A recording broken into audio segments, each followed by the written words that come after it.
ভালো সৃজনশীল গান গাইতে হবে এবং সেই গানটা যেন কালজয়ী হয়ে থাকে। সব শিল্পীদেরকেই আমি অনুরোধ করব যে কোনো অশ্লীল ভাষার গান গাইবেন না। হ্যাঁ, কনসার্ট তো আমি এখন করব। আমি এখন কনসার্ট করব, আমার ভক্তদেরকে দেখব। আমি কতদিন আমার ভক্তদেরকে পাইনি। এবার আমি বড় বড় কনসার্টে অ্যাটেন্ড করব ইনশাল্লাহ ইনশাল্লাহ, এবং আমার ইচ্ছা মতো আমি গাইব। ব্ল্যাক ডায়মন্ড এটা তো একটা মানে আমি বলবো কি, মানুষের কার ভালোবাসা কোথায় আটকে আছে কে জানে। ব্ল্যাক ডায়মন্ডটা একটা রেয়ার ডায়মন্ড, এটা খুবই খুবই রেয়ার। তো আমাকে তো রেয়ার, আপনারা আমাকে রেয়ার বানিয়ে দিয়েছেন, আমার দেশের মানুষ আমাকে রেয়ার বানিয়ে দিয়েছে। তাদের আশীর্বাদ, তাদের দোয়া, তাদের মানে সহযোগিতায় আজকে আমি ব্ল্যাক ডায়মন্ড বলেন, বেবি নাজনীন বলেন, আমি সেটা।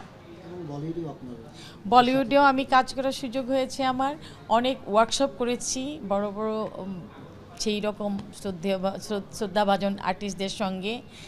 ওটাও আমার একটা এক্সপিরিয়েন্স, কারণ প্রতিনিয়ত আমি শিখি।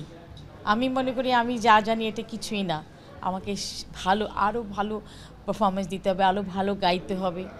গান নিয়ে আমার ভাবনার শেষ তো নাই, ভাবার তো সুযোগ পাইনি, এখন ভাববার সুযোগ পাচ্ছি। এখন গাইবো, নতুন নতুন গান তৈরি হবে, ভালো ভালো গান তৈরি হবে। তবে আমি একটা জিনিস বলবো শিল্পীদেরকে, আমার যেটা একটা অনুরোধ আছে সবার কাছে, যে ভালো সৃজনশীল গান গাইতে হবে এবং সেই গানটা যেন কালজয়ী হয়ে থাকে।